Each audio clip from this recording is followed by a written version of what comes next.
Si Rako ay anak ng isang mayaman at makapangyarihang boss ng Yakuza na ang tanging layunin ay makahanap ng tunay na pag-ibig. Ngunit nang bigyan siya ng kanyang ama ng isang sisiw mula sa isang karibal na gang na kinasusuklaman niya, nagpasya siyang magrebelde at maghanap ng pag-ibig sa kanyang sarili.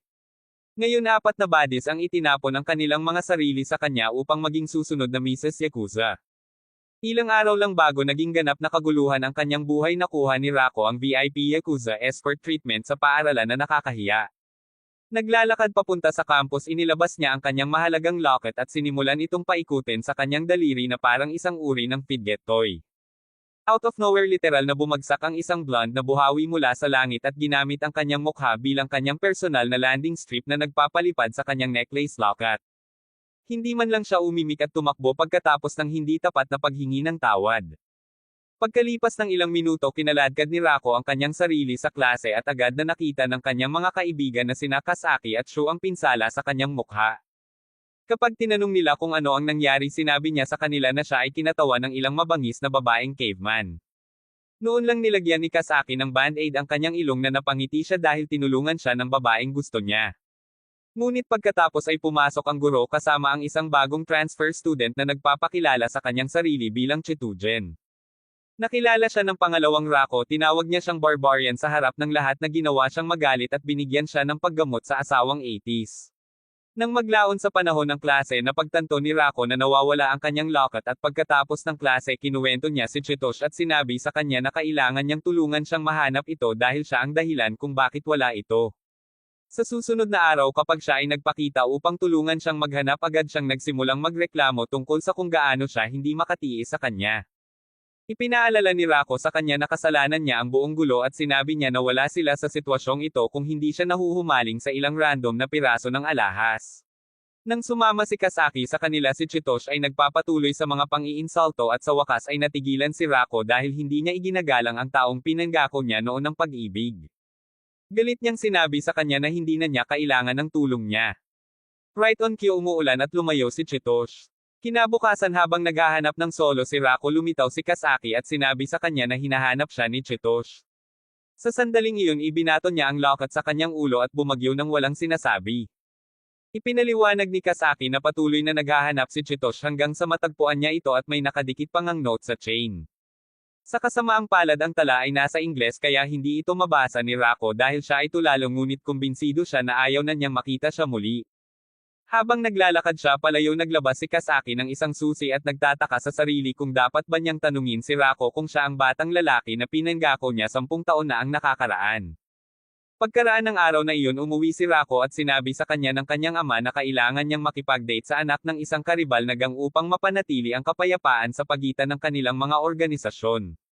Iniisip ni Rako na ito ang pinakabobong ideya kailanman at nagsimulang magreklamo, ngunit sinabi sa kanya ng kanyang matanda na wala siyang masasabi sa bagay na ito.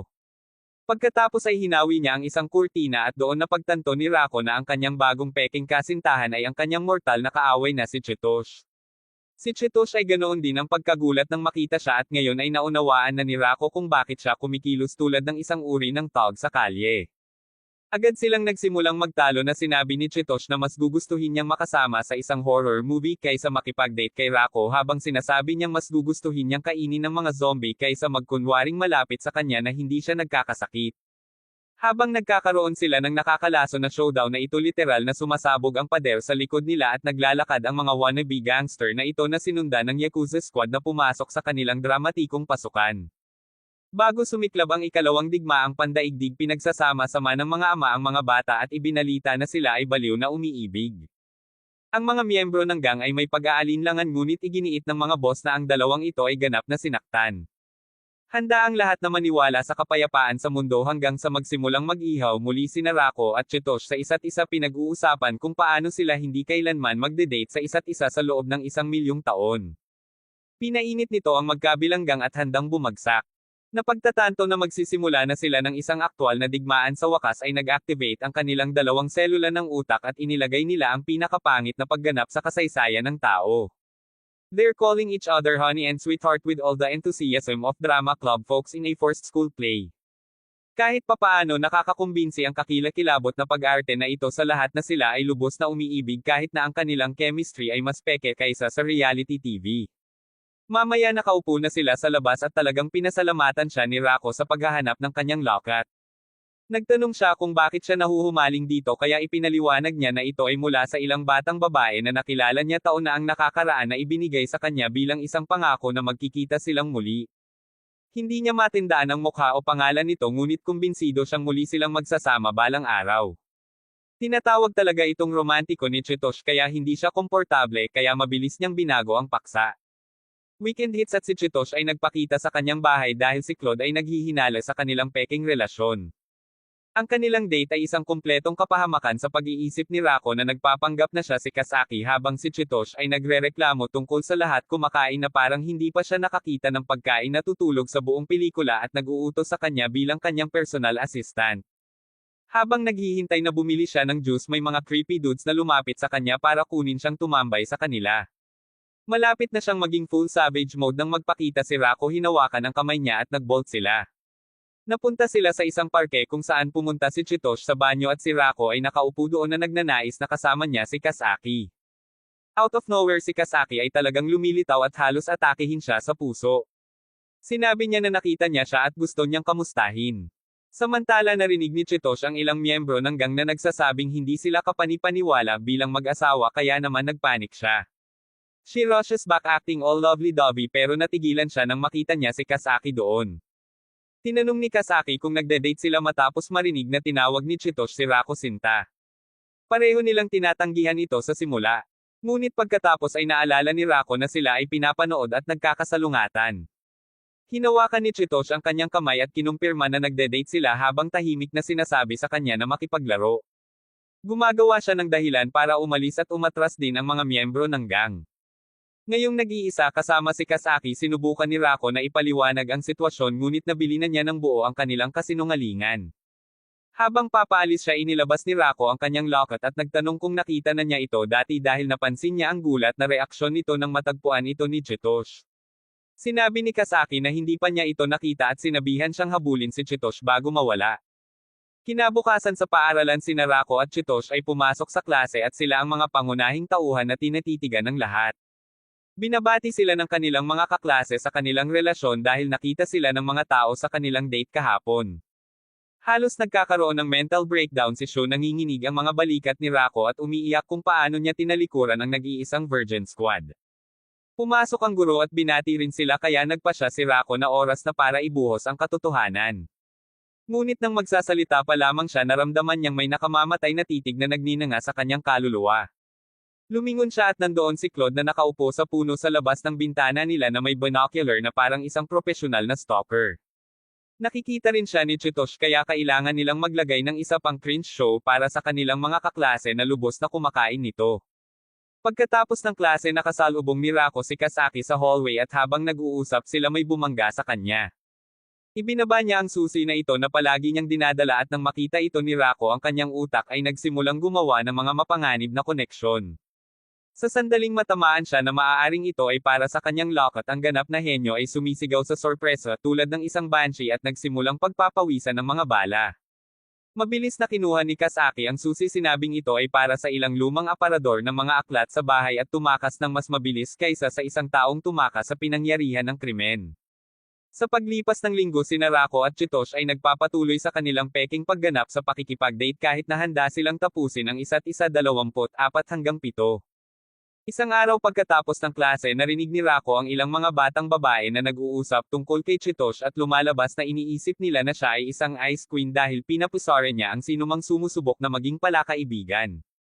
Nahanap ni Rako si Chitosh sa kanilang silid-aralan na nagsusulat sa isang notebook na may mga pangalan ng lahat at nang mapansin niya ito tumalon siya at sinubukang itago ang libro. Tinanong niya kung narinig niya itong kinakausap ang sarili habang nagsusulat at kapag sinabi niyang oo nahihiya siya at sinubukang suntukin siya ngunit huminto kapag humingi siya ng awa.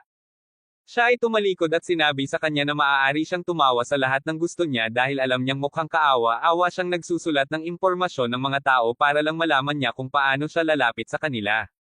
Inamin niya na nahihirapan siyang makipagkaibigan dahil sinusundan siya ni Claude kung saan-saan at nagsusuri ng background sa sinumang kausap niya na ginagawang sobrang awkward ng mga bagay. Karaniwan siyang nag-iisa para maiwasan ang mga problema sa mga tao. Nakapagtataka talagang nakuha ito ni Rako dahil nahaharap siya sa mga katulad na bagay dahil sa kanyang mga koneksyon sa Yakuza.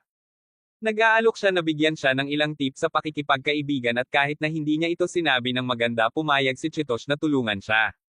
Dahil dito tinanong si Rako kung maaari ba siyang maging mabait sa kanya ng isang beses lang at binabantayan niya ito sa pamamagitan ng pagpapaalala sa kanya na siya ang kanyang peking lorwang lalaki at hindi karapat-dapat sa pangunahing habag ng tao. Pagkalipas ng ilang araw si Ruri na kaibigan ni Kasaki at karaniwang isang master strategist ay nagpa siya na maglaro ng Cupid at nag-set up ng sesyon ng pag-aaral sa bahay ni Rako. Kahit na nanginginig ng todo si Rako ay pumayag siya dahil nandoon si Kasaki. Pagdating nila sa pwesto niya he's trying to stay calm on the outside while internally screaming because his crush is literally in his house.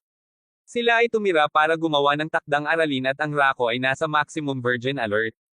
Pinalala ni Ruri ang mga bagay sa pamamagitan ng paghiling sa kanya na tulungan si Kasaki sa isang problema sa matematika na nahihirapan siya. Parehong nagsimulang magpanik sina Kasaki at Rako ngunit iginiit ni Ruri na nagtutulungan sila kaya umupo si Kasaki sa tabi niya. Ang pagkakaroon niya ng ganito kalapit ay nagiging ganap na ligaw ang puso ni Rako ngunit pagkatapos ay nag-ambala si Chitosh sa pamamagitan ng pagpapaliwanag ng problema kay Kasaki. Sinabi sa kanya ni Rako na isipin ang kanyang negosyo at tumuon sa kanyang sariling trabaho ngunit ipinahayag niya na natapos na niya ang lahat. Ipinapalagay ni Rako na siya ay lahat ng hitsura at walang utak ngunit pinatunayan niyang mali siya sa pamamagitan ng pagpapakita ng kanyang nakumpletong worksheet. Siya ay lubos na nanginginig habang tinutulak siya nito palayo para maupo sa kanyang pwesto sa tabi ni Kasaki. Nang maglaon tinanong ni Chitosh si Kasaki kung may crush siya sa sinuman. Nagawa ni Kasaki na tumanggi na nagpapasaya kay Rako. Inamin din ni Chitosh na hindi niya gusto ang sinuman na ginagawang lahat kabilang si Sho ang NPC ay tumitig sa kanya na parang umamin siya sa pagpatay. Napagtanto ang kanyang pagkakamali mabilis na sinabi ni Chitosh na nagbibiro siya at sinuportahan siya ni Rako. Tila naniniwala sa kanila ang kanilang mga kaibigan ngunit si Sho bilang siya ang Nosei Chaos Agent ay nagtanong kung gaano kalayo ang pisikal na narating ni Chitosh at Rako. Nahiya ang lahat sa kanyang prangka na tanong kaya kinaladkad siya ni Rako palabas para makipag-usap sa kanya. Ibinunyag ni Rako na pinik nila ang lahat at hindi nagulat si Shu. Sinabihan niya si Rako na magpalaki ng backbone at umamin kay Kasaki dahil gusto rin siya nito. Iniisip ni Rako na gumagawa lang si Shu ng mga bagay-bagay ngunit hindi niya mapigilan ang pag-iisip tungkol dito kapag bumalik sila sa loob. Samantala narinig ng ilang miyembro ng Yakuza ang tanong ni Sho at nagpas siyang tumulong na pagandahin ang relasyon ni Rako at Chitosh. Ipinapadala nila ang mga ito upang kumuha ng espesyal na tsaa mula sa kamalig at i-lock ang mga ito sa loob.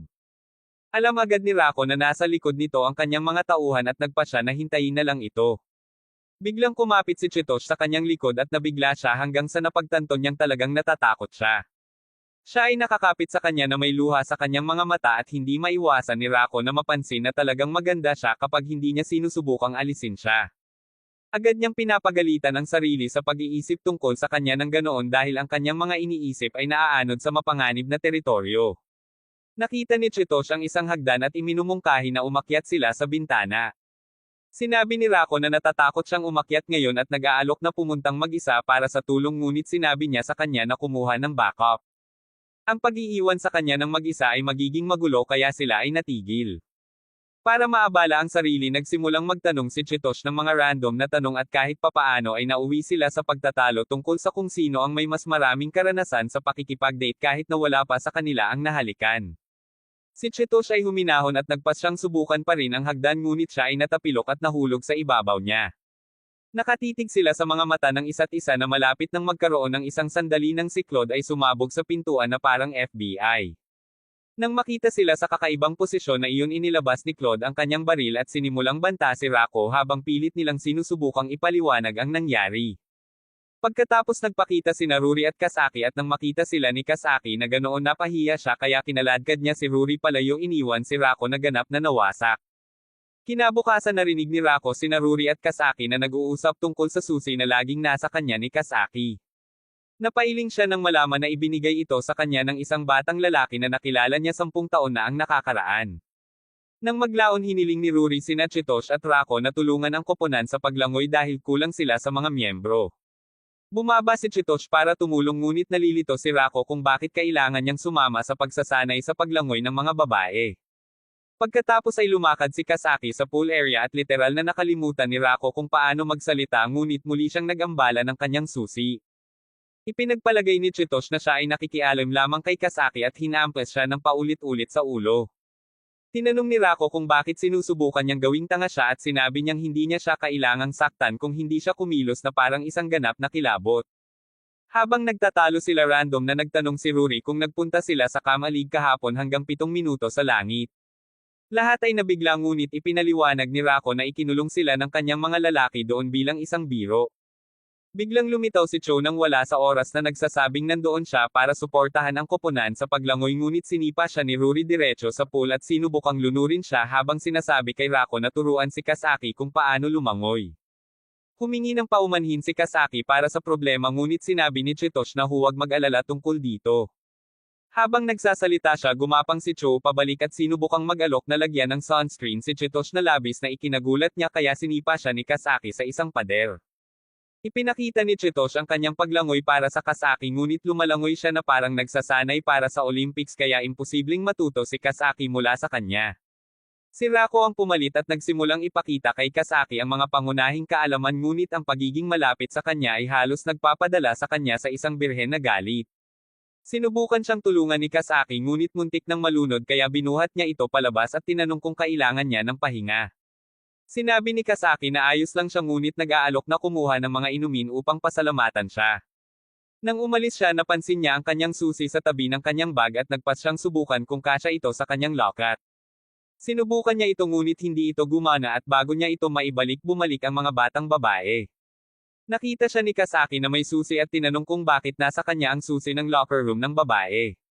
Sinubukan ni Rako na magpaliwanag ngunit binugbog siya ni Chitosh at itinali na inakusahan siyang isang freak na gustong mag-espia sa mga babaeng nagbabago. Sumusumpa si Rako na hindi iyon ang nangyari at naniwala si Kasaki sa kanya dahil alam niya na siya ay isang duwag na talagang sumilip. Kinaligan siya ni Ruri ngunit sinabi niyang mas mahusay niyang tiyakin na si Kasaki ay maaaring lumangoy tulad ng isang propesyonal sa bukas na kompetisyon.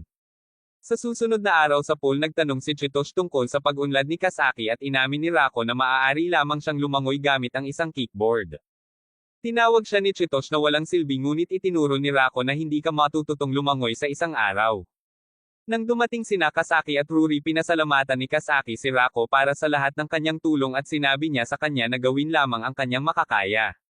Dumating ang oras ng kompetisyon at kahit na sinabi ni Rako kay Chitosh na magpainit hindi niya ito pinapansin ng lubusan. Sa kanyang karera ang kanyang mga binti ay nag-crack at siya ay nagsisimulang malunod. Agad na tumalon si Rako upang iligtas siya at sinabi ni Sho na hindi siya humihinga at nangangailangan ng bibig sa bibig mula sa kanyang kasintahan. Ayaw gawin ni Rako pero ayaw din niyang mamatay kaya pumayag siya. Nang malapit na itong magbigay sa kanya ng CPR nagising siya ipinapalagay na sinusubukan niyang samantalahin siya at binugbog siya habang tinatawanan ni Sho ang kanyang likuran. Nang maglaon habang nagpapalit tinanong ni Ruri si Kasaki kung bakit niya dinala ang kanyang key at sinabihan siyang ihinto ang pamumuhay sa nakaraan at tumuon sa kanyang hinaharap. Kinabukasan sa tanghalian sinabi ni Kasaki at Ruri kay Chitosh na iniligtas siya ni Rako mula sa pagkalunod na ikinagulat niya. Iminumungkahi nila na pasalamatan siya at humingi ng paumanhin sa pambubugbog sa kanya na parang caveman. Hinahanap ni Chitosh si Rako para humingi ng paumanhin ngunit sa tuwing susubukan niya may sinasabi ito na ikinagagalit niya kaya sa halip ay sinaktan siya nito. Pagkatapos ng maraming nabigong pagtatangka sinabi niya kina Ruri at Kasaki na tapos na niyang subukang humingi ng tawad sa isang taong kasing siksik ng konkreto. Habang nagrereklamo siya tungkol sa kung ano siya ay tulala tinanong ni Kasaki kung talagang nililigawan niya ito. Karaniwang nagsisinungaling si Chitosh ngunit nagpa siya na lang na sabihin sa kanila ang totoo. Nagulat si Kasaki nang malaman niyang peke ang lahat ngunit hindi si Ruri dahil may hinala na siyang hindi kapanipaniwala. Bago umalis tinanong ni Ruri kung tatabi si Chitosh para sa sinumang babaeng matapang na magtapat kay Rako. Sinabi ni Chitosh na gagawin niya ito sa isang kapag sila ay nag-iisa iminumungkahi ni Ruri na umamin si Kasaki dahil talagang walang asawa si Rako. Inamin ni Kasaki na natatakot siya na hindi niya maramdaman ang parehong paraan ngunit handa siyang subukan. Samantala papunta si Rako sa zoo ng paaralan nang may makabunggo siya na putol ang kanyang locket chain. Patuloy siya sa paglalakad nang hindi niya namalayang nahulog ang kanyang locket. Sa zoo naroon na si Chitosh at nagtanong kung bakit niya ito iniligtas. Sinabi niya sa kanya na nag-react lang ang kanyang katawan nang makita siyang nalulunod. Pakiramdam ni Chitosh ay nabigla siya at nagpasalamat sa kanya sa Ingles dahil nahihiya siyang sabihin ito sa wikang Hapon. Hindi maintindihan ni Rako kaya sinubukan niya itong isalin ngunit nagalit siya at hinampis siya ng walis bago bumagsak. Pagkaalis ni Chitosh nakita niya ang kanyang locket sa lupa at pinulot ito nagtataka kung paano niya ito nawala. Maya-maya bumalik si Rako sa klase upang kunin ang kanyang bag at nagulat na naroon pa rin sina Ruri at Kasaki. Agad na tumakbo si Ruri tinitiyak na sasabihin kay Kasaki na ito na ang kanyang pagkakataon para magtapat. Ang pagiging mag-isa kay Rako ay namumula ang mukha ni Kasaki. Nang sinubukan niyang umamin isang baseball ang bumagsak sa bintana. Hiniling sa kanya ni Rako na maghintay habang kumukuha siya ng guro at bago umalis tinanong niya kung ano ang gusto niyang sabihin sa kanya. Sinabihan siya ni Kasaki na kalimutan ito dahil hindi ito mahalaga. Sa kanyang paraan upang makahanap ng isang guro kinumbinsi ni Rako ang kanyang sarili na malapit na siyang magtapat ngunit hindi niya akalaing gagawin niya ang isang bagay na ganoon. Nang gabing iyon nagpakita si Chitosh sa kanyang bahay at ibinalik ang kanyang nakapirming locket. Kinabukasan isang bagong estudyante na nagngangalang Seishiro ang ipinakilala sa klase at agad na niyakap si Chitosh ng sobrang pagmamahal. Sa panahon ng break sinabi ni Seishiro kay Chitosh na narinig niyang nagkaroon siya ng kasintahan at gusto siyang makilala. Kaya hinawakan ni Chitosh si Rako at kinaladkad siya para sa pagpapakilala. Sa tanghalian hiniling ni Seishiro na makipag-usap kay Rako ng pribado. Pumunta sila sa bubong kung saan tinanong ni Seishiro kung talagang gusto ni Rako si Chitosh. Nagawa ni Rako na sabihing oo ngunit hindi siya pinaniwalaan ni Seishiro. Tinanong niya kung mamamatay si Rako para kay Chitosh at sinabing oo muli ni Rako. Biglang naglabas ng baril si Seishiro at sinabihan si Rako na mamatay na. Bago makapag-react si Rako nasa baba ni Seishiro ang baril at sinimulang sipin siya dahil sa mabagal na reflexes. Tinawag niyang pathetic at spineless si Rako na nanunumpa na ipanalo ang pag-ibig ni Chitosh at ilayo siya sa kanya. Malugod na hahayaan ni Rako na mangyari iyon ngunit pagkatapos ay naaalala kung ano ang mangyayari kung sila ni Chitosh ay naghiwalay. Sinabi niya kay Seishiro na hindi niya hahayaang makialam sa kanilang relasyon na ikinagalit ni Seishiro na muntik na niyang ipadala si Rako upang makipagkita sa kanyang gumawa doon.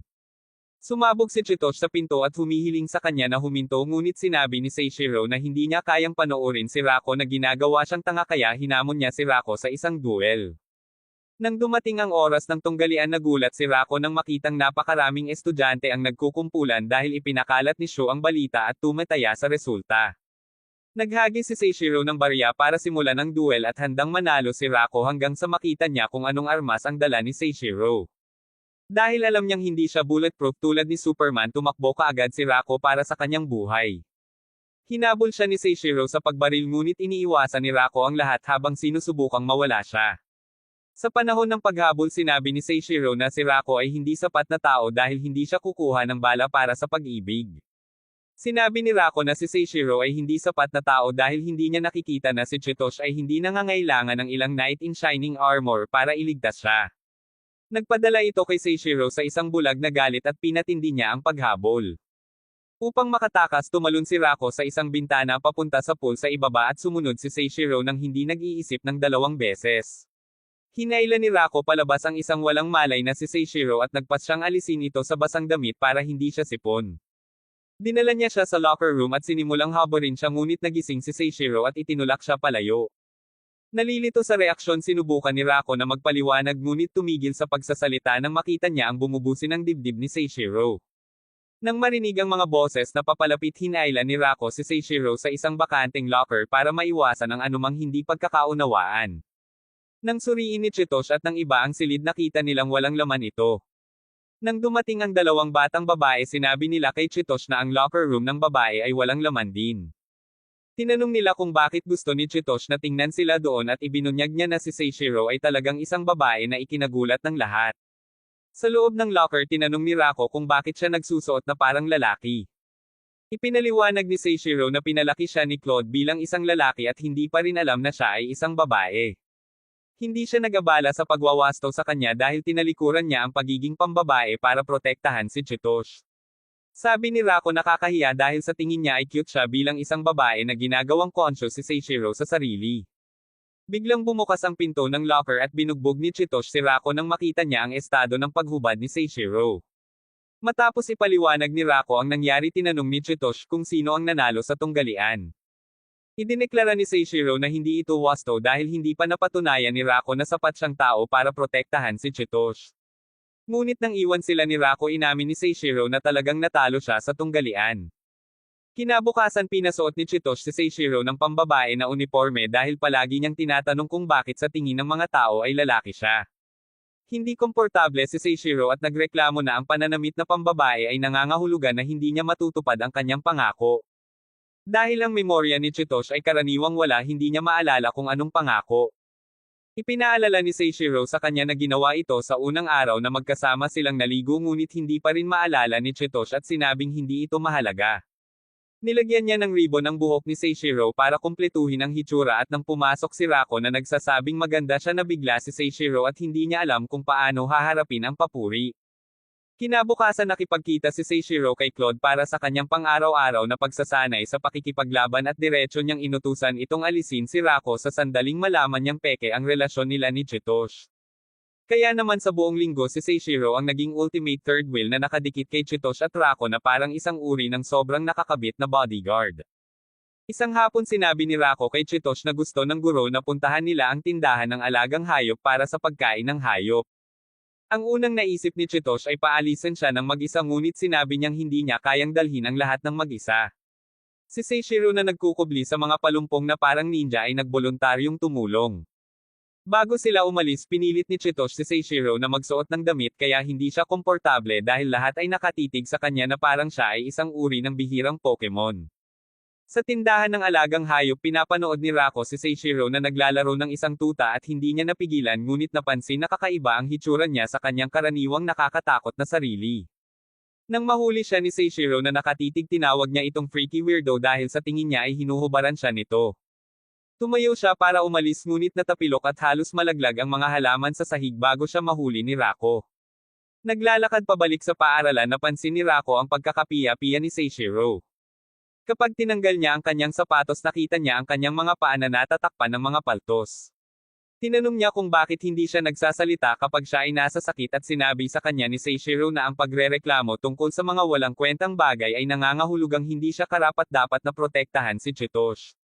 Dahil dito sinabi niya sa kanya na ang tanging nasa isip niya maliban sa mga baril at karahasan ay malamang na isang tumpok ng buhangin. Itinaas niya ito sa kanyang likuran dahil ayaw niyang maglakad siya ng nakayapak, ngunit si Seishiro ay nagsimulang mag-freaking ng tuluyan.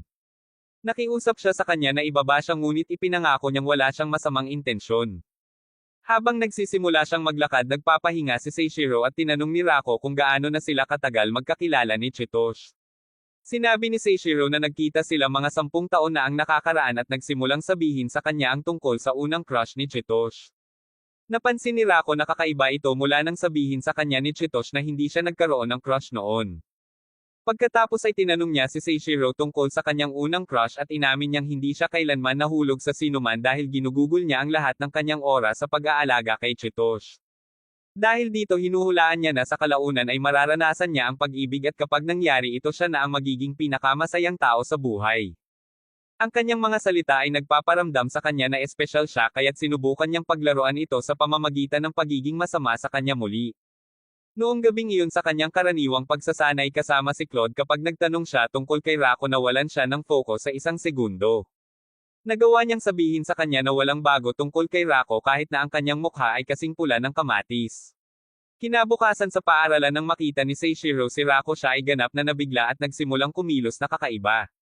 Sa panahon ng break, nagtapat siya kay Chitosh at pagkatapos ay sasabihin sa kanya na sa tuwing kasama niya ang isang partikular na tao, tumitibok ang kanyang puso, nag-iinit ang kanyang mukha at halos hindi siya makapagsalita ng maayos. Sinabi ng ganap na walang utak na tanga na kilala bilang Chitosh na parang may malubhang sakit si Seishiro. Sinabi ni Seishiro na wala siyang nararamdamang sakit, ngunit pumayag siyang pumunta sa ospital kung magpapatuloy ang mga sintomas. Nang maglaon, sinabi niya kay Claude ang parehong bagay at tulad ni Chitosh, iminumungkahi niyang humingi siya ng tulong medikal. Nagpa siya si Seishiro na tanungin si Shu at ang ilang kaklase, ngunit walang sumagot sa kanya, kaya pinuntahan niya sina Kasaki at Ruri. Sila ang sumisira sa kanya na ang nararamdaman niya ay pag-ibig at tuluyang nawala ito kay Seishiro. Tumanggi siyang maniwala na may nararamdaman siyang kahit ano maliban sa pagkamuhi para kay Rako, ngunit iginiit ng mga babae na iyon mismo ang nangyayari. Binanggit pa ni Ruri na si Kasaki ay nasa parehong sitwasyon ngunit mabilis na tinampol ni Kasaki ang kanyang kamay sa bibig ni Ruri para tumahimik siya. Pagkalabas ng silid-aralan patuloy na iniisip ni Seishiro ang sinabi ng mga babae sa kanya at nagsimulang isipin ang sarili na kasama si Rako. Napagtanto kung ano ang kanyang ginagawa sinubukan niyang alisin ang mga kaisipang ito sa pamamagitan ng brutal na pag-untog ng kanyang ulo sa dingding. Sa kalaunan pumunta siya sa hardin upang magtampo at nang mahanap siya ni Chitosh sinabi niya sa kanya ang sinabi ni Kasaki at Ruri. Sinabi ni Chitosh na hindi niya alam kung paano kumilos ang mga taong umiibig dahil hindi pa siya umiibig. Nang tanungin ni Seishiro kung paano siya pumasok sa isang relasyon kung hindi siya umibig binawi ni Chitosh ang kanyang pahayag. Pagkatapos ay ipinaalala ni Seishiro sa kanya na nahulog siya sa isang batang lalaki na nakilala niya 10 taon na ang nakakaraan na ikinagulat ni Chitosh dahil wala siyang memorya tungkol dito. Nang gabing iyon nang makauwi si Chitosh nagpasya siyang maghanap ng mga alaala sa pagkabata na maaaring makatulong sa kanyang maalala ang kanyang unang crush. Matapos halos madurog ng tambak na basura na itinago niya sa kanyang aparador nakita niya ang kanyang lumang diary. Nasa loob ang mga entry tungkol sa lahat ng oras na ginugol niya sa pakikipaglaro sa kanyang unang crush. Ang isang entry ay nag-uusap tungkol sa araw na iniligtas niya siya mula sa isang mabangis na hayop at nagkaroon ng hiwa sa kanyang noo. Ang isa pa ay naglalarawan ng iligtas niya siya pagkatapos niyang mahulog sa ilang bato at binanggit sa huling entry ang pangakong ginawa niya sa bata. Sa kasamaang palad ang kanyang nakababatang sarili ay nakalimutan niyang isulat kung anong klaseng pangako iyon na mas nakakadismaya sa kanya. Habang sinusubukan niyang alamin kung ano ang pangako kinuha niya ang libro at laking gulat niya nang may nahulog na susi. Napansin ni Chidej na sobrang kakaiba na may nakatagong susi sa kanyang talaarawan at iniisip kung konektado ito sa pangakong ginawa niya sa kanyang unang pag-ibig. Noon lang kumatok si Seishiro sa kanyang bintana at nang mapansin niya ang seryosong pagmumukha ni Chidej tinanong niya kung ano ang problema. Sinabi sa kanya ni Chidej na curious siya tungkol sa kanyang misteryosong unang pag-ibig at gusto niyang mahanap ni Seishiro ang lugar kung saan sila unang nagkita. Sumang-ayon si Seishiro ngunit sinabi nitong maghintay hanggang makabalik sila mula sa kanilang school camping trip. Nalilito si Chidej dahil nakalimutan na niya ang tungkol sa biyahe ngunit ipinaalala ni Seishiro sa kanya na aalis sila bukas. Pagdating nila sa paaralan sa susunod na araw sinabihan sila ng kanilang guro na maghati-hati sa mga pangkat dahil malapit na silang umalis. Walang ideya si Chidej kung ano ang ibig niyang sabihin kaya tinanong niya si Rako na nagpapaliwanag na nahahati sila sa mga koponan para sa paglalakbay. Ang kanilang squad ay binubuo ng kanya Rako Seishiro Ruri Kasaki at Shu. Sa kanilang destinasyon ang unang gawain ng guro ay ang paghahanda ng tanghalian. Napansin ni Rako na si Chidej ay tila nasa sabik ngunit walang ideya na siya rin ay nawala sa pag-iisip tungkol sa kanyang unang pag-ibig. Hindi pa rin niya ito maalala ngunit alam niya na ang tanging paraan na makikilala niya ito ay sa peklat na natamo nito nang iligtas siya nito. Nilapitan niya si Rako na may dalang isang mangkok ng mainit na tubig ngunit hindi sinasadyang napadpad siya sa isang troso at natapon ang buong bagay sa kanyang ulo. Nagulat si Rako at nang humarap siya sa kanya napansin niyang may peklat siya sa ulo. Tinanong niya kung paano niya nakuha ito at sinabi niya sa kanya na nasaktan siya sa paglalaro ng mga hayop noong bata pa siya. Nagtataka ito kung ito nga ba ang lalaking hinahanap niya. Ngunit ayaw niyang maniwala na siya iyon at lumayo. Maya-maya pumunta ang grupo nila sa kwarto nila at nagmungkahi si Shu ng card game. Pero dahil isa siyang creepy na tanga na puro kaguluhan lang ang iniisip niya nagdadagdag siya ng twist sa laro. Sinabi niya sa kanila na ang mga natalo ay kailangang ibunyag ang kulay ng kanilang damit na panloob ngunit pagkatapos na matalo ni Ruri ang buhay na liwanag ng araw sa kanya dahil sa pagiging degenerate binago niya ito sa pakikipag-usap tungkol sa kanilang unang crush. Bago nila makalaro ang huling round sumigaw ang kanilang guro sa kanila na bumaba para sa hapunan. Pagkatapos ng hapunan sinabi ng guro kay Rako na mayroon siyang tawag sa telepono kaya pumunta siya sa front desk. Hindi niya alam na sinusundan siya ni Claude. Ngunit nakita at napagtanto ni Chidej na wala siyang pakinabang. Sa front desk natuklasan ni Rako na walang tao sa linya kaya nagpasya siyang samahan ang iba sa paligan. Gayunpaman hindi niya alam na pumapasok siya sa babaeng banyo dahil inilipat ni Claude ang mga kurtina. Kahit nakakaiba ang tingin niya na walang laman ang lugar hindi siya naghihinala ng foul play at nagpapahinga sa tubig. Biglang may tumalon sa paligan na nagdulot ng malaking splash at sumigaw si Rako na ipinagbabawal ang paglangoy sa paligan. Nang lumabas ang tao mula sa tubig nagulat siya nang makitang si Chidej iyon at sinimulan niya itong hampasin ng balde. Sa kalaunan napagtanto niya ang pananagutan ni Claude kaya sinabihan niya itong umalis bago dumating ang iba. Nang malapit na siyang makatakas bumukas ang pinto kaya sinabihan siya ni Chidej na magtago hanggang sa makahanap siya ng ibang paraan palabas. Habang naghuhugas ang mga babae nagpasya si Rako na umalis sa pasukan ng staff. Tumulong si Chidej sa pamamagitan ng pag-akit ng atensyon ng mga babae sa isang bagay sa dingding ngunit bago siya makatakas dumating ang kanilang guro at iba pang babaeng estudyante. Wala siyang choice kundi umatras at umasa ng isa pang pagkakataong makaalis. Ngunit nang marinig niyang pinag-uusapan ng mga babae ang tungkol sa mga ari-arian ni Seishiro na nosebleed siya. Sinubukan niyang manatiling tahimik ngunit narinig siya ni Seishiro at binato niya ang isang bote ng bath gel sa balde na kanyang itinatago. Nahati ang balde sa kalahati ngunit hindi nasaktan si Rako dahil nahulog ito ng patago nang ihagis niya ito. Nagulat si Seishiro nang makitang walang laman ang balde dahil nanumpa siyang may narinig siya. Kailangang gamitin ni Chidej ang kanyang katawan para itago si Rako ngunit may mga batang babae na lumapit sa kanya at nagtatanong tungkol sa kanyang relasyon. Sa pag-asang ma-redirect ang kanilang atensyon sinabi niya sa kanila na may crush si Seishiro sa isang tao. Agad na pumunta ang mga babae sa tabi ni Seishiro para marinig ang tungkol sa crush niya ngunit tumanggi siyang sabihin sa kanila ang anuman at binanggit niya ang crush ni Kasaki. Sa panahon ng kaguluhang ito napansin ni Rako ang isang butas na patungo sa paligan ng mga lalaki at sinabi niya kay Chidej na aalis siya dito. Gayunpaman nang marinig niyang may crush si Kasaki itinigil niya ang kanyang planong pagtakas dahil mas nauubos siya ng kuryusidad. Sa sandaling iyon sinubukan ni Kasaki na iwasan ang mga batang babae at tumakbo palayo na nauwi sa pag-upo sa harap mismo ng butas na binalak niyang takasan. Napansin ito ni Chidej at sinubukang hilahin si Kasaki ngunit dahil basa ang kanyang mga kamay hindi niya sinasadyang bumitaw. Naging sanhi ito ng pagkahulog ni Kasaki sa ibabaw ni Rako at nang mabanggit niya ang pakiramdam ng isang bagay sa ilalim niya sinabi sa kanya ni Chidej na imahinasyon niya iyon. Itinulak niya si Kasaki palabas para malayang makagalaw si Rako ngunit nadulas at nahulog. Iniharap nito ang kanyang mukha sa maliit na lalaki ni Rako habang nakikita niya ang kanyang mga hubad na melon kaya mabilis na nagmadaling umalis si Rako. Nang lumutang siya sa kabilang panig nagulat si Shu at ang iba pa nang makita siya. Sinabi niya sa kanila na siya ay nasa ilalim ng tubig sa buong oras upang hindi sila maghinala sa kanya na gumagana dahil naniniwala sila sa kanyang kasinungalingan. Inaanyayahan siya ni Shu na samahan sila sa pakikinig sa mga babae ngunit tumanggi si Rako na nagsasabing siya ay pagod. Kinagabihan nakasalubong niya si Chidej sa labas at humingi ng tawad sa nangyari dahil sobrang nahihiya siya. Sa susunod na araw habang nag-aalmusal sinabi ni Shu kay Rako na nagsasagawa sila ng pagsubok ng lakas ng loob sa gabing iyon.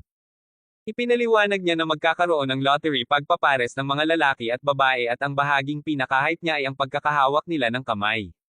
Sinusubukan niyang pasayahin si Rako sa pamamagitan ng pagsasabing may posibilidad na maipares siya kay Kasaki. Sa palagay ni Rako ay hindi siya sapat na mapalad para mangyari iyon kaya nag-aalok si Shu na ibenta ang kanyang tiket kung mapares siya kay Kasaki.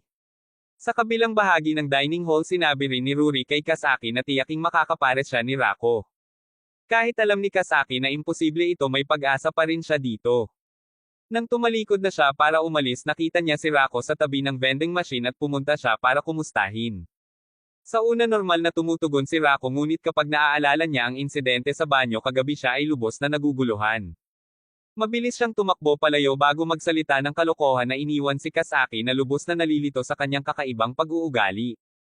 Kapag sumapit ang gabi ibinalita ng guro ang pagsubok ng lakas ng loob bago umalis upang masayang kasama ang iba pang miyembro ng faculty. Di nagtagal ay nagsimula na silang mamili ng mga lote at bago mapili ni Rako ang kanya ipinaalam ni Ruri na ang numero ni Kasaki ay 12 kaya ipinagdasal ni Rako sa bawat Diyos na pipiliin niya ang parehong numero. Sinasagot ang kanyang mga panalangin at pinili niya ang parehong numero ng Kasaki.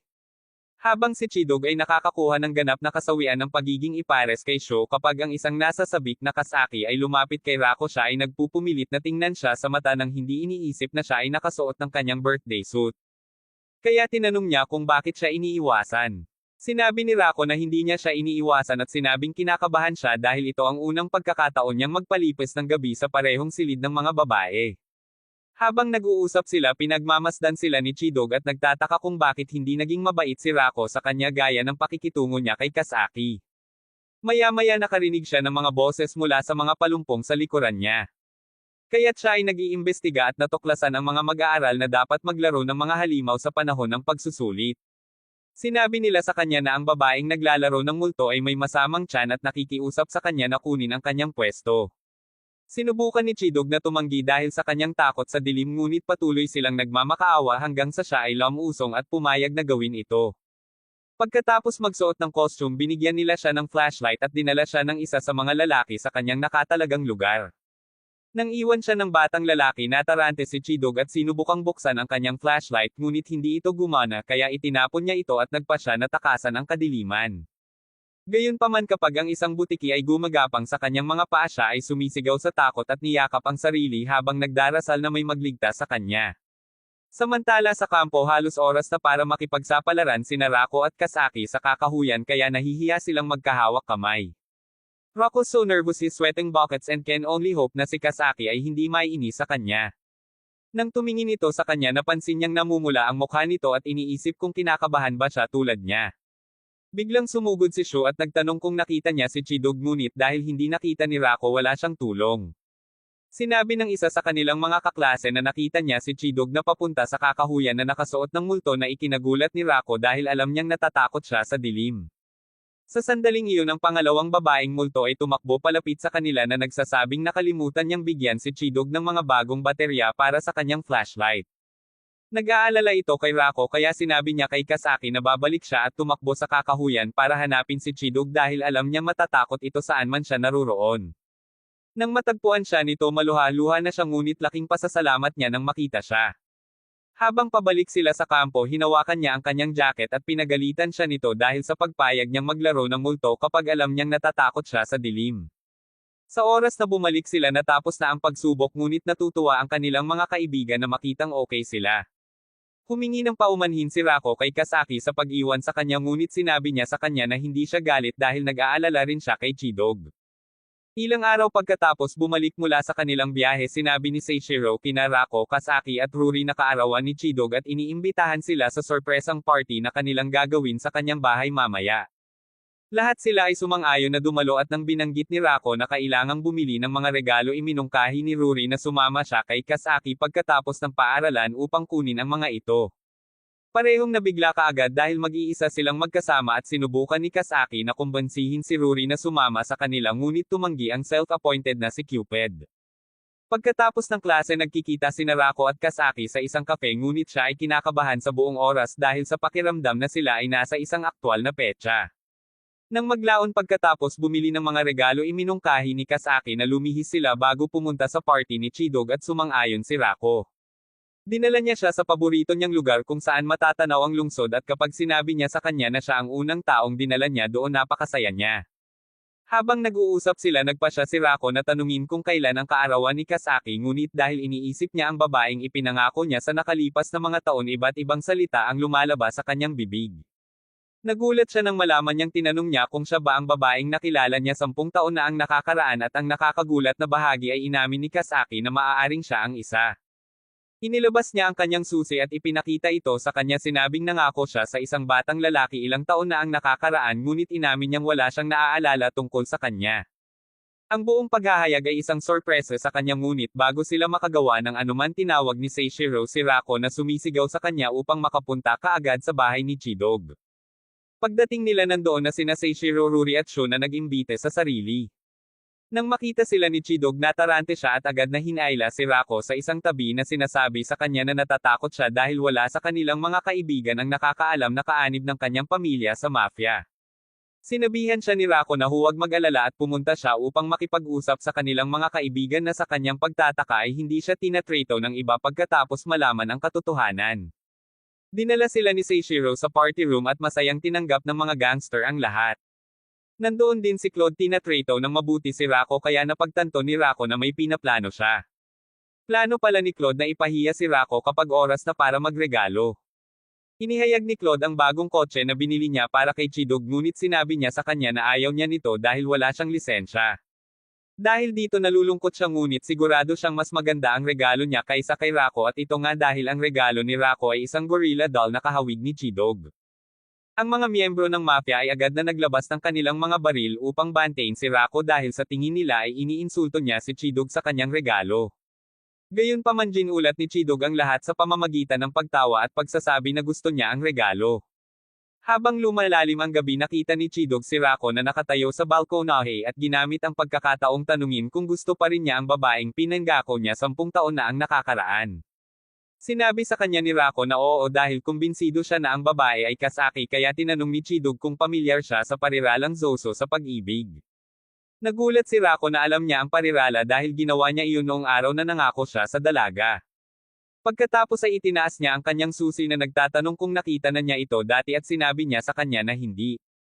Gayunpaman binanggit niya na ang babaeng pinanggako niya ay ang tanging makakapag-unlock ng kanyang locket. Ang buong sitwasyon ay mukhang ganap na katawa-tawa kaya't walang gustong tanggapin na ang taong hinahanap nila ay ang iba. Sigurado si Rako na ang kanyang babae ay napaka-sweet at magiliw hindi katulad ng mabagsik na si Chidog na nauna sa kanya at inihambing ni Chidog ang kanyang anak sa isang matapang at marangal na kabalyero sa halip na ang kalamidad na ito. Gayunpaman nagpasya silang subukan ang susi ni Chidog upang makita kung maa-unlock nito ang locket ni Rako at ipahinga ang kanilang isipan minsan at para sa lahat. Kinabahan si Chidog nang ipasok niya ang susi sa locket kaya hindi niya sinasadyang nabasag ito. Pinagalitan siya ni Rako dahil sa pagsira ng susi ngunit sinabi ni Chidog na hindi niya ito kasalanan at sinabing hindi siya ang batang lalaki mula sa kanyang nakaraan. She walks away leaving a very confused Rako wondering why she just shrugged everything off like that.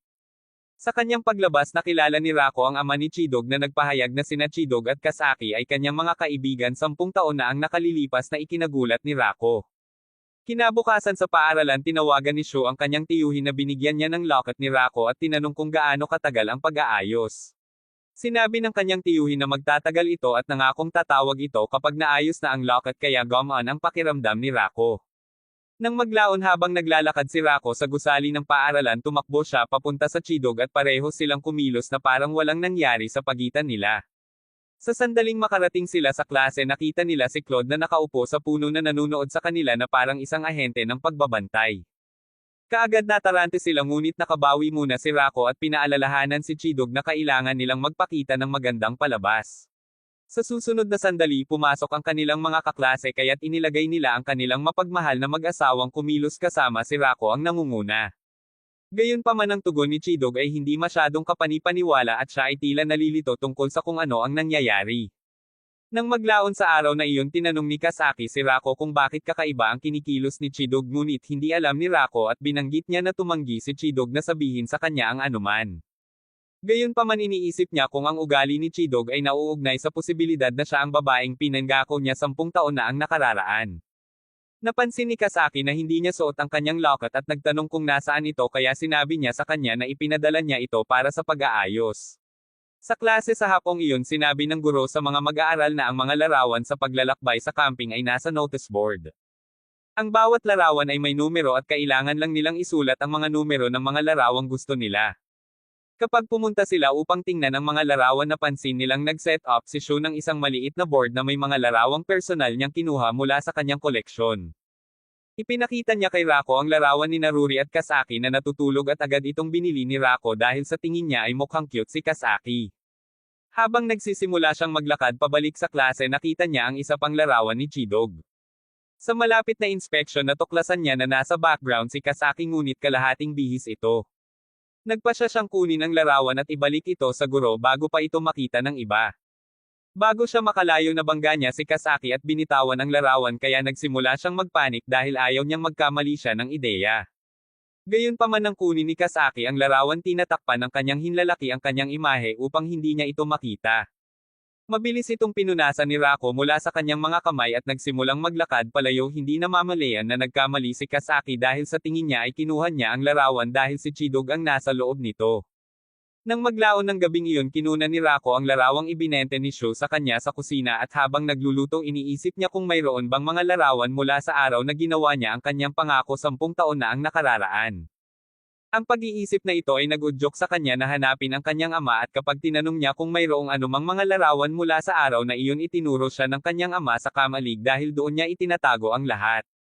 Hinanap ni Rako ang kamalig noong gabing iyon ngunit hindi niya makita ang larawan kaya pagdating niya sa paaralan kinabukasan pagod na pagod siya. Nang imbitahan siya ni Shu sa isang sesyon ng pag-aaral pagkatapos ng klase sa McDonald's sinabi sa kanya ni Rako na hindi siya makakapunta dahil may importante siyang gagawin. Pagkatapos ay binanggit ni Shu na si Kasaki ay pupunta doon kaya pagkatapos ng paaralan nakita ni Rako ang kanyang sarili sa McDonald's kasama ang iba pa. Gayunpaman ang kanyang isip ay ganap na abala sa mga pag-iisip kung sinong babae ang ipinangako niya sa lahat ng mga nakaraang taon. Pagkatapos nilang mag-order iminungkahi ni Ruri si Kasaki na maupo sa tabi ni Rako. Ngunit sinabi ni Kasaki na mas mabuti kung si Chidog ay maupo sa tabi ni Rako dahil siya ang kanyang kasintahan. Ang kanyang sagot ay nagpapalinaw kay Ruri na may mali ngunit kapag tinanong ito ni Ruri sumusumpa siyang wala. Nang makaupo na sila sa wakas napansin ni Seishiro na nahihirapan si Rako sa isang problema kaya tinawag niya itong isang walang kabuluhang kabiguan at sinabing hindi siya karapat-dapat na tawaging kasintahan ni Chidog dahil siya ay pipikay sa isang bato.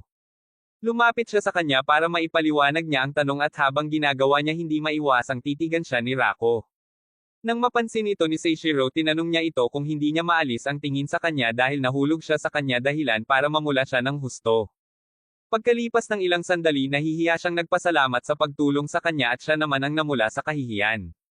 Napansin ito ni Shu at nagsimulang ngumiti dahil siya lang ang nakakaalam kung ano ang nararamdaman niya kay Rako kaya binugbog niya ito. Kapag tapos na siya hiniling ni Shu kay Chidog na bigyang kahulugan ang isang tekstong Ingles para sa kanila dahil matatas siya sa Ingles. Habang isinasali ni Chidog ang teksto may panloob na argumento si Rako sa kanyang sarili tungkol sa kung kaninong susi ang inaasahan niyang magbubukas ng kanyang locket. Nang tawagan siya ni Shu para tanungin kung anong lasa ng milkshake ang pinakagusto niya halos sabihin niyang gusto niya si Kasaki. Sa sandaling napagtanto niya ang kanyang pagkakamali tinakpan niya ito sa pamamagitan ng pagtatanong kay Kasaki kung anong lasa ang gusto niya at nang sabihin niyang strawberry sinabi niya kay Shu na mahilig din siya sa strawberry.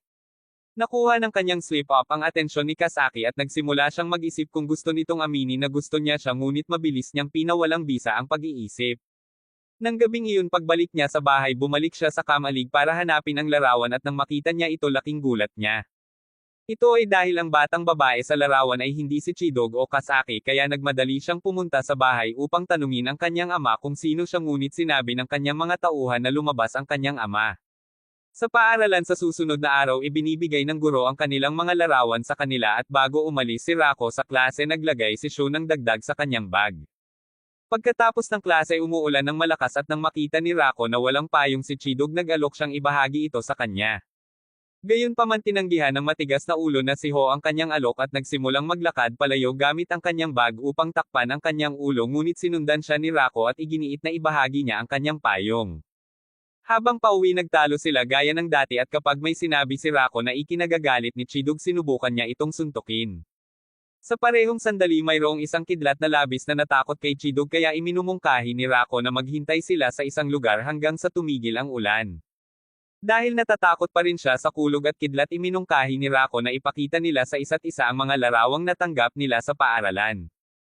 Ito ay sapat na upang ilagay si Chidog sa isang masayang kalagayan at natutuwa si Rako na itinago niya ang lahat ng mga larawan ni Kasaki upang hindi makita ni Chidog ang mga ito.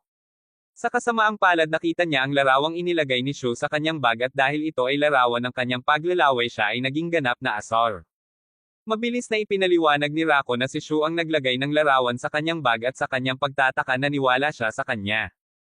Bumalik siya sa kanyang mga larawan at habang binabalikan niya ang mga iyon muling kumikidlat. Sa susunod na sandali natagpuan ni Rako si Chidog sa kanyang mga bisig habang likas nitong niyakap siya kaya hindi niya maiwasang titigan siya. Ang kanilang matalik na sandali ay pinutol ng ama ni Rako na ang limo ay hinaila hanggang sa gilid ng bangkita at tinutokso niya sila na nagsasabing mukha silang masayang mag-asawa. Humingi ng paumanhin ang matandang umuto sa pag-abala sa kanila at sinabi kay Rako na darating ang kanyang kasintahan bukas. Laking gulat ni Rako ngunit ipinagpalagay na ang kanyang matanda ay nagsimulang magwala dahil walang paraan na mayroon siyang kasintahang hindi niya alam. Tiniyak sa kanya ng kanyang ama na kilala niya ang babae at sinabing siya rin ang babaeng pinanggako niya noong mga nakaraang taon. Kinabukasan isang batang babae na nagngangalang Marika ang ipinakilala sa klase bilang isang bagong transfer student at sa sandaling makita niya si Rako itinapon niya ang sarili sa kanya na ikinagulat ng lahat. Tinanong ni Shu kung siya ay isang matandang kaibigan ni Rako at buong pagmamalaki niyang sinabi na siya ang kanyang kasintahan. Sa sandaling umalis ang mga salita sa kanyang bibig umaagos ang lahat ng dugo sa mukha ni Rako at sinabihan siya ni Seishiro na umatras dahil ang kasintahan ni Chidog ni Rako. Kinumpirma ito ni Chidog at Rako sa pamamagitan ng paglalagay sa kanilang karaniwang pagpapakita ngunit hindi na face si Marika at sinabing maaari niyang gawing mas masaya si Rako kaysa kay Chidog. Agad na kinuha ni Seishiro ang walang galang na paraan ng pakikipag-usap niya kay Chidog kaya inilabas niya ang kanyang baril at humingi ng tawad. Sinabihan siya ni Marika na itabi ang baril kung ayaw niya ng anumang gulo at sa susunod na sandali ang mga pulis ay sumabog sa pintuan. Agad nilang pinalibutan sina Marika at Rako at ipinaliwanag ni Marika na ang kanyang ama ang police commissioner. Dahil dito naiintindihan ni Rako kung bakit pinili ng kanyang ama na huwag ipagpaliban ang pakikipag-ugnayan dahil haantong ito sa isa pang digmaan sa pagkakataong ito sa pulisya. Matapos utusan ni Marika ang kanyang mayordomo at ang mga opisyal na umatras siya ay napaluhod na nagpanggap na may sakit.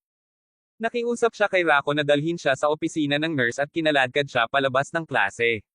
Sa opisina ng nurse sinabi ni Rako kay Marika na hindi niya ito maaaring pakasalan dahil hindi niya ito naaalala at hindi niya nakita sa loob ng 10 taon. Sinabi niya na hindi makatuwiran na magpakasal sila dahil lamang sa gusto ng kanilang mga magulang na mangyari ito ngunit sinabi sa kanya ni Marika na gusto niya itong pakasalan dahil mahal niya ito. Nagulat siya sa kanyang pag-amin kaya tinanong niya kung naaalala niya ang pangako na ginawa nila 10 taon na ang nakalilipas at sinabi niya sa kanya na oo. Kinaumagahan nang pumasok si Chidej sa silid-aralan nakita niya si Marika na parang linta na nakadikit kay Rako kaya mabilis siyang nagtago sa likod ng pinto. Habang pinapanood niya sila narinig niyang inanyayahan ni Marika si Rako na makipag-date ngunit tinanggihan siya ni Rako na nagsasabing hindi siya isang walang hiyang manloloko. Niloloko siya ng palihim na batang babae na magbago ng isip sa pagsasabing madidismaya ang kanyang ama na marinig na tinanggihan niya ang kanyang imbitasyon. Noong weekend na iyon nakilala ni Rako si Marika malapit sa mall at nagulat siya nang makitang maraming pulis ang sumusunod sa kanya. Sinabi niya sa kanya na ito ay dahil nag-aalala ang kanyang ama tungkol sa kanyang kaligtasan at nang magsimula silang maglakad papunta sa restaurant nakasalubong nila si Seishiro na nakadamit bilang isang babae. Gayunpaman wala silang ideya kung sino siya kaya nagpatuloy sila sa kanilang paglalakbay na nakakainis sa kanya sa ilang kadahilanan. Sinusundan din ni Naruri Kasaki at Chidej ang hindi mapag-aalinlangan ng mag-asawa dahil ang bawat isa sa kanila ay interesadong malaman kung paano pupunta ang petsa. Sa restaurant tinanong ni Marika si Rako kung bakit nagpasya siyang makipag-date sa isang walang modo na brute tulad ni Chidej at sa halip na sagutin siya sinabihan niya itong huwag magsalita na masama tungkol kay Chidej. Sinabi rin niya kung huminto siya sa pakikipag-away kay Chidej maaari silang maging magkaibigan ngunit sinabi sa kanya ni Marika na ayaw niya sa mga babaeng may mahabang buhok kaya itinuro niya na mayroon din itong mahabang buhok. Ang susunod na alam niya hinihila siya nito palabas ng kafe at nakita nila ang kanilang mga sarili sa isang bench sa parke. Sinasamantala ni Rako ang pagkakataong tanungin siya tungkol sa larawang nakita niya sa bodega at sinabi sa kanya ni Marika na sasabihin niya sa kanya ang lahat ng gusto niyang malaman kung makikipaghiwalay siya kay Chidej. Sinabi sa kanya ni Rako na hindi niya gagawin ang hinihiling niya at kahit na tinanggap ni Marika ang kanyang desisyon sinabi niya sa kanya na hindi siya titigil sa pagsisikap na nakawin siya mula kay Chidej. Pagkatapos ay ipinaalam niya sa kanya na si Chidej ay nagtatago sa likod ng mga palumpong nakikinig sa kanilang pag-uusap na ikinagulat niya. Lumabas si Chidej sa kanyang pinagtataguan ngunit patuloy na nakakapit si Marika kay Rako at sinabing siya ang babaeng hinihintay niya kaya galit na hinampes ni Chidej si Rako at lumayo. Di nagtagal pagkatapos noon humingi ng paumanhin si Marika kay Rako at umalis ngunit nakalimutan niya ang kanyang bag kaya hinabol siya nito at nakita siyang kasama ng kanyang mayordomo. Bago niya ipaalam ang kanyang presensya narinig niya ang mayordoma na pinapagalitan si Marika dahil sa labis na pagpapahirap sa sarili kapag ito ay napakahina. Nang umalis ang mayordomo upang kunin ang kanyang gamot lumapit si Rako kay Marika at tinanong kung siya ay masama.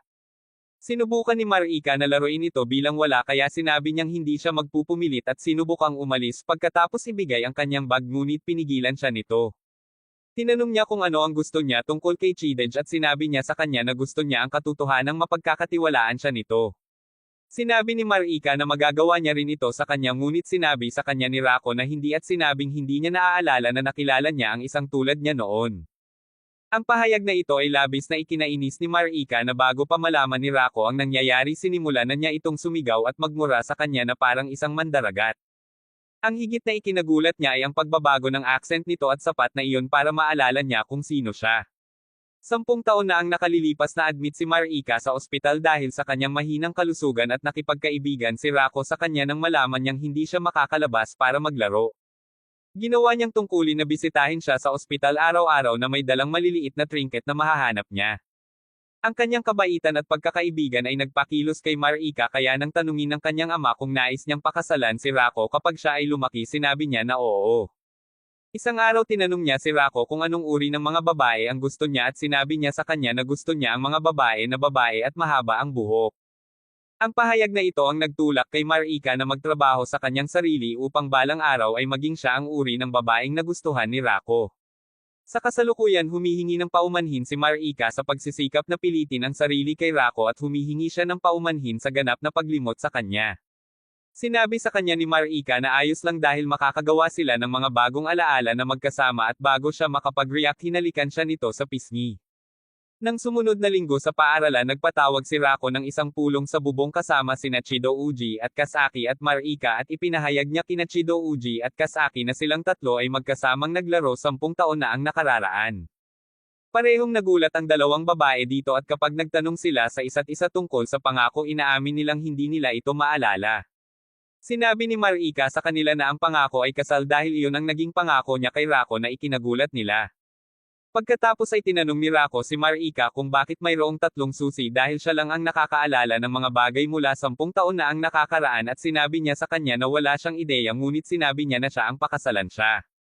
Pagkatapos ay tinanong niya si Kasaki kung ano ang nararamdaman niya tungkol kay Rako at sinabi niyang nakikita niya ito bilang isang mabuting kaibigan.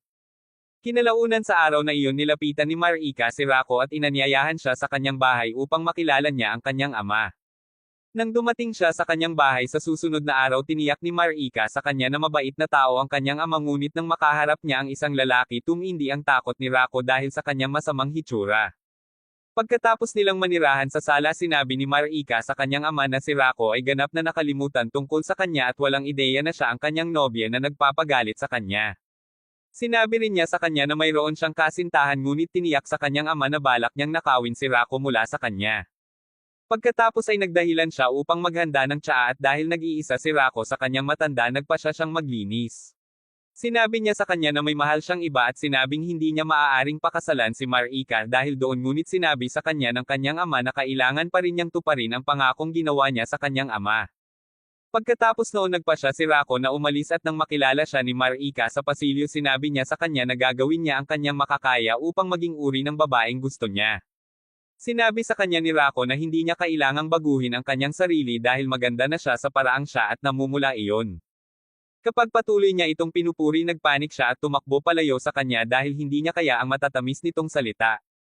Pagkalipas ng ilang linggo magsisimula ang mga holiday sa Tag-araw ngunit isang araw bago sila magsimula tinanong ni Kasaki si Rako kung maaari siyang pumunta sa tindahan ng kanyang pamilya upang tumulong dahil may sakit ang kanilang tagapagluto. Labis na nasasabik si Rako na kunin ang trabaho kaya sa ipinanukalang araw dumating siya sa tindahan ng maliwanag at maaga. Sa kasamaang palad ang unang taong nakatagpo niya ay ang ina ni Kasaki na masama ang pakiramdam at ipapaalas sana siya kung hindi nagpakita si Kasaki sa sandaling iyon. Ipinakilala niya si Rako sa kanyang ina at sinabi sa kanya na siya ang papalit sa tagapagluto para sa araw na iyon ngunit sa tingin ng babae ay hindi siya ang angkop. Tiniyak ni Kasaki sa kanyang ina na ang mga kasanayan sa pagluluto ni Rako ay karibal sa isang 5-star na chef kaya nagpa siya ang babae na subukan siya at sinabi kung ang kanyang pagkain ay masama siya ay paalisan niya. Kinakabahan si Rako ngunit dahil gusto niyang patunayan ang kanyang sarili sa ina ni Kasaki itinoon niya ang pansin sa merienda na ipinahanda nito sa kanya. Kapag tapos na siya iniharap niya ito sa kanya. Kinagat ng babae ang merienda at hiniling sa kanya na pakasalan ang kanyang anak na babae kaya nagmakaawa si Kasaki sa kanyang ina na itigil ang kahihiyan sa kanya. Sa kabutihang palad nakikinig siya sa kanyang anak at iniwan silang dalawa sa kusina upang maghanda ng merienda para sa araw na iyon.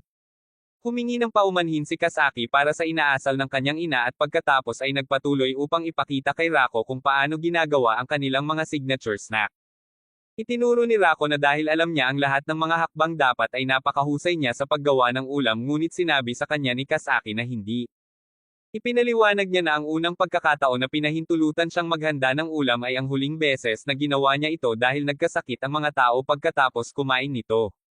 Di nagtagal pagkatapos nilang matapos sa kusina sinabi sa kanila ng ina ni Kasaki na lalabas siya upang magsagawa ng mga gawain at hiniling sa kanila na bantayan ang tindahan.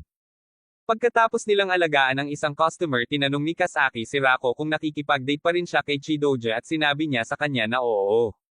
Gayunpaman ibinunyag niya na matagal nang sinabi sa kanya ni Chidoja na hindi totoo ang kanilang relasyon na nag-iiwan sa kanya ng busol at inis. Nagsimulang makaramdam ng awkward si Rako dahil hindi niya alam kung sa wakas ay masasabi niya kay Kasaki ang nararamdaman niya dahil alam niyang hindi niya kasama si Chidoja. Biglang bumuhos ang ulan at tumawag ang ina ni Kasaki para sabihin sa kanyang anak na hindi na siya makakauwi. Sinabi rin niya na maaaring manatili si Rako hanggang sa lumipas ang bagyo na nagpapanik sa kanilang dalawa.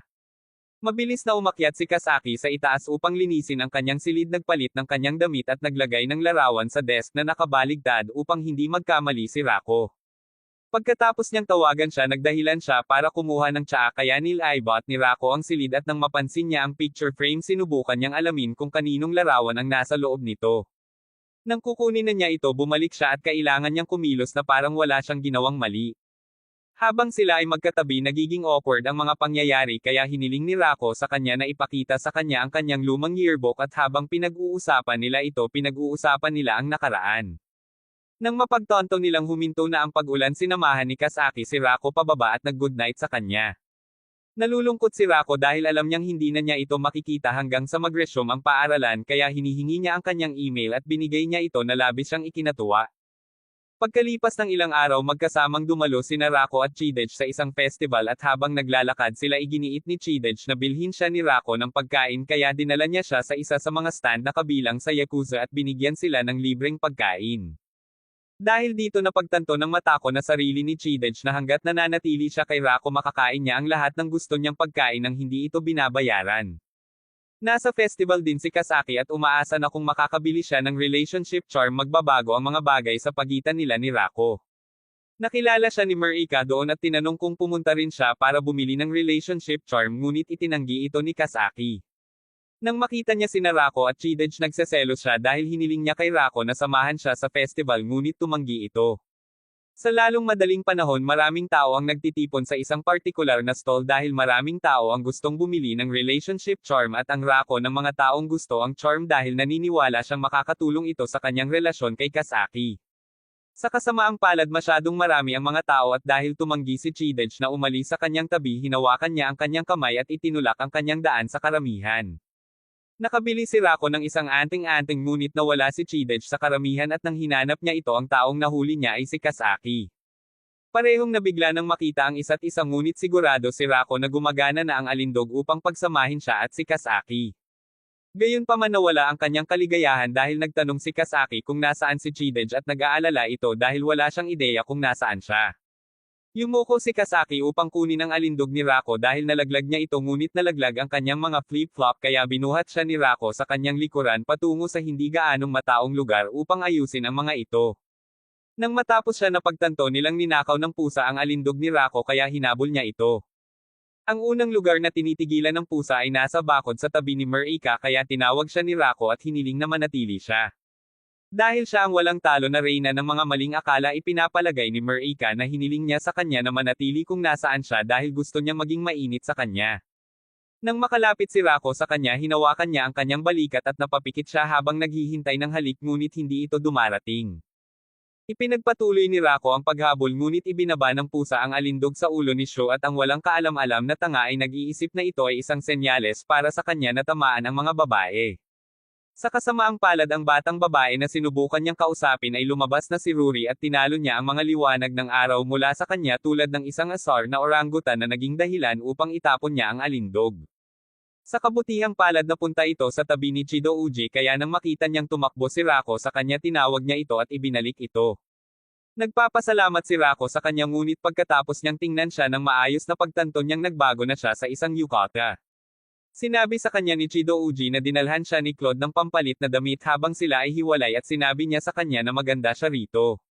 Habang naglalakad sila sa isang shrine, nakita ni Chidouji ang isang nagsasabing kung ang isang lalaki ay nagbibigay sa isang babae ng isang alindog sa isang relasyon, siya ay nag-aalok sa kanya.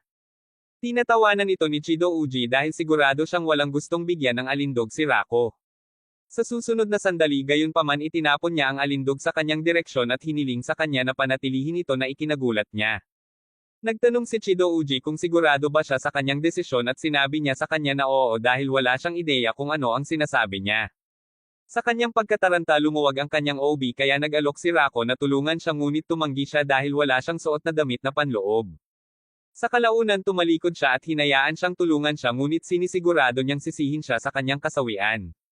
Tinanong ni Rako kung bakit at itinuro niya ang karatula at sa sandaling nabasa niya ito agad niyang itinatakda ang record. Makalipas ang ilang linggo bumiyahe ang squad sa dalampasigan at hindi mapigilan ng mga babae ang kanilang pananabik. Nang haburin nila ang kanilang mga damit upang ipakita ang kanilang mga bathing suit nakaramdam ng hindi komportable si Seishiro dahil biniyayaan siya ng mga bouncy hunkers kaliwat kanan. Ang mga batang babae ay nagpasya na magiging masaya na asarin siya kaya sinimulan nila ang pagkapa at paghila sa kanyang dibdib. Pagkatapos ay sinubukan ni Marika na lagyan ng sunscreen si Rako ngunit sinabi sa kanya ni Chido Uji na huminto sa pag-arte na parang desperado na bimbo at nag-aalok na gawin ito.